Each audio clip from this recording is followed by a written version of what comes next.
Hi guys, my name is Jamo Vincent and welcome to my channel. Today we will be reviewing Red Queen by Victoria Aveyard. Now, before I sort of jump into the review of this whole thing, I have something that I want to talk about that I actually didn't know. Now, this is probably old hat because, well, this book came out in 2015. This book is not young. This book is a 4-year. This book is a 5-year-old. But I did not know that the protagonist, Maribel, was mixed. She is doesn't come out. It's not explicitly said or told until book 3 of this 4-book series. But I didn't know that Mare was mixed. I thought that Mare was blue. I thought Mare was white actually, which I'm guessing a fair amount of people did because everyone was super confused and like, wait, what? Which this just shows the importance of describing what your characters are and saying their race and their ethnicity up front, because it does it particularly change how I see Mare and anything in this book. Not quite, but it would have been nice to know that this wasn't just another typical dystopia. And with that, I will get off of my soapbox and now I will start talking about the book. And before I jump into talking about the book, I will read the blurb. Maribel's world is divided by blood, those with red and those with silver. Mare and her family are lowly reds, destined to serve the silver elite whose supernatural abilities make them nearly gods. Mare steals what she can to help her family survive, but when her best friend is conscripted into the army, she gambles everything to win his freedom. A twist of fate leads her to the royal palace itself, where, in front of the king and all his nobles, she discovers a power of her own, an ability she didn't know she had. Except, her blood's red. To hide this impossibility, the king forces her into the role of a lost silver princess and betroths her to one of his own sons. As Mare is drawn further into the silver world, she risks her new position to aid the Scarlet Guard, the leaders of the Red Rebellion. Her actions put into motion a deadly and violent dance, pitting prince against prince, and Mare against her own heart. This exclusive collector's edition of the beloved first book in the Red Queen series features striking new cover art, a printed case, a stunning fan art, and an inside look at the Scarlet Guard. Discover the lush, vivid fantasy series, where loyalty and desire can tear you apart, and the only certainty is betrayal. So, as you could probably guess from the description of the book and also from what I had said at the beginning, this book is a dystopia. And in terms of it, in terms of like what it does for the genre and what it means being a dystopia, it definitely has Hunger Games and Divergent. It definitely has Hunger Games and Divergent sort of like feels to it, which for example, sort of like the whole revolution and rebellion, the separation into 2 or more groups, and this being the Reds and the Silvers. There are also other. There's also a love triangle in this book, which, if you know me, you know that when it comes to particularly white authors in YA fantasy, I'm a bit not into the romance of it all, because of the implementation and how it's done. I don't hate romance. Some of my favorite books and movies are romances, but it doesn't really, do anything different or new. There's a love triangle between the 2 princes and Mare, and I actually quite liked it. I liked the difference. I liked sort of like the world building. With the world being divided into silvers and reds, silvers being people with powers and gods, and reds being not, just lowly regular humans. I kind of liked it. I would have loved to know a little bit more about really how this whole genetic difference happened and how sort of like one group became gods and how one group didn't. It's not particularly explained in this book. We get some information about sort of like man in the world in this but we don't necessarily hear too much about how this world came to be, or how this part of the world came to be, because I'm assuming that it hasn't always been like this, but it's kind of partially, but it's probably been like this for a good, let's say, 100 or so years, or probably even longer. But that was about it for the world building, really. Um, and now for the characters, for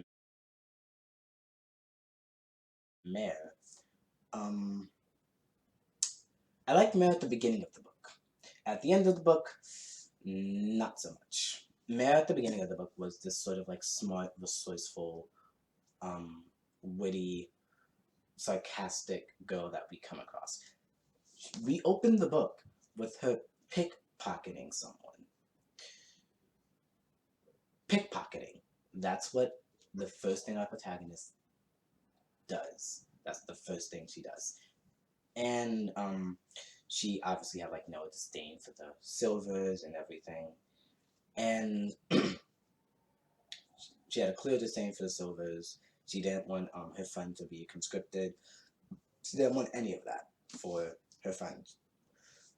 And I liked her at the beginning of the book, but at the end of the book, she had let her guard down. She had become far too trusting, and the phrase that I'm sure every Red Queen fan knows, anyone can betray anyone, was not necessarily heeded by this girl.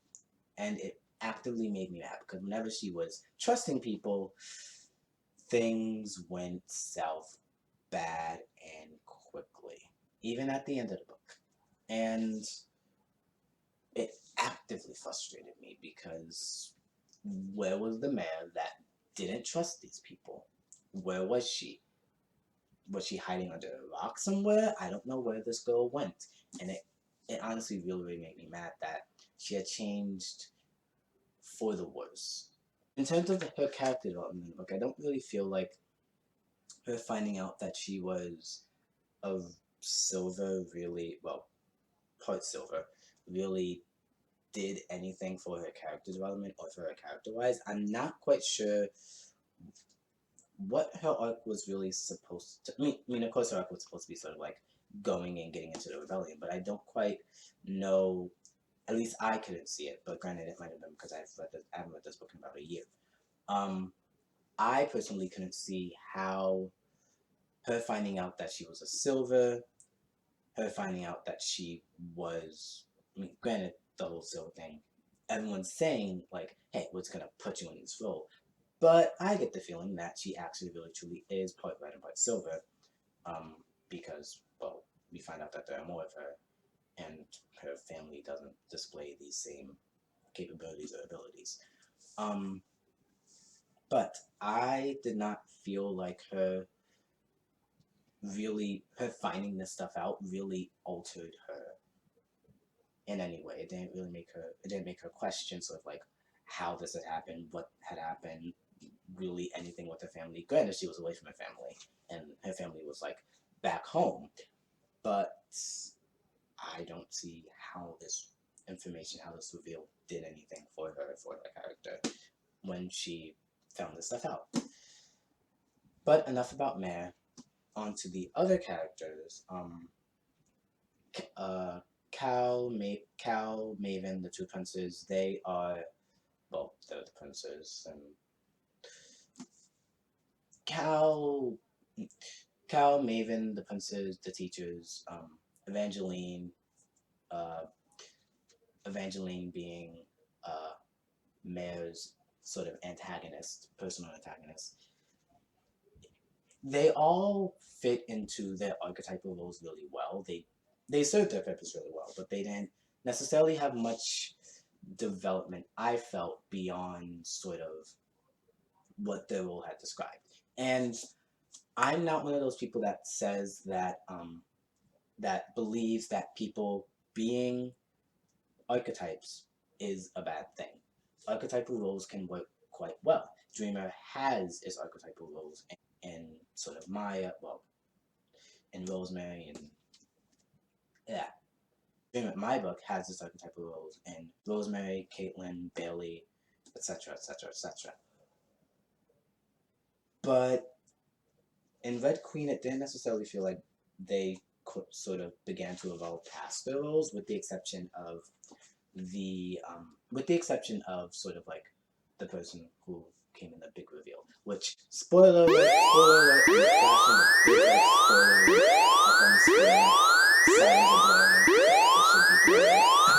I'm flashing it up on the screen, so if you don't want to sort of like hear it, and you can skip to the time code that will be down here. So Maven is kind of like the big secret antagonist and the one who's kind of been doing everything. And like he had a whole like essentially heel face turn and everything. But the implementation of it was quite interesting and something that I quite liked. So when Maven was first introduced and everything, Maven said like as being like his mother. And his mother is a plotter. I got not so good vibes from this woman right away. Normally, you think like, well, that means that he's really not like his mother because, well, if you lampshade sort of like your sort of like twist in the beginning of the book, and if you call it directly out, it makes it more likely that people are going to, discard it. And truthfully, I kind of did. I let my guard down quite a bit, and when it came time for the reveal where Maven goes and Evil King in place of his father, I was honestly kind of surprised. But upon looking back, again, they had lampshaded it in the beginning of the book, but I had just put my guard down. I feel like this just kind of highlights the sort of like inherent trust that readers have in authors, because we have to trust the person that's telling the story, and we have to sort of trust their perspective unless they're an unreliable narrator, but that comes with its own thing. But the fact that neither Mare nor us as the reader trusted the whole thing of like, oh, Maven's like his mom, it just shows kind of how authors can play with that trust that we give them, and how it can sometimes blindside us. Evangeline is, again, just the archetypal sort of like antagonist. Evangeline, she's brought into the story as sort of like the future betrothed to Cal. Mare gets betrothed to Maven, and then they kind of just, well, spoiler again, but they kind of just switch at the end. So, yeah, that was a thing. That was interesting. But aside from that, we don't necessarily get a reason why Evangeline hates Mare, aside from just being like, she's a red. She doesn't belong here, essentially. But that was what I got from it anyway. Evangeline doesn't really get much development in this book. Like I said, all the characters are kind of the archetypes, and they fill the archetypes kind of well, in my opinion. That was sort of like everything for the characters and everything there. I am kind of interested in seeing where the series progresses and how it goes forward into the next book, because we do know at the end of the book that there are other people like Mare in sort of like Noida, and of course like the other countries and everything. I'm not sure we're gonna go to those other countries, but it would be nice to see them and see what they have and everything, and see what is going on there. I quite like this book. It sucked me in right away, and when it kept me in, I stayed in. I would end up getting through like 150 words in just the span of an hour. If you like dystopias, if you like sort of like love triangles, if you enjoy these sorts of stories like The Hunger Games and Divergent, I would definitely recommend this book. And for now, I give this book 4 stars. That's all for me here, and until next time.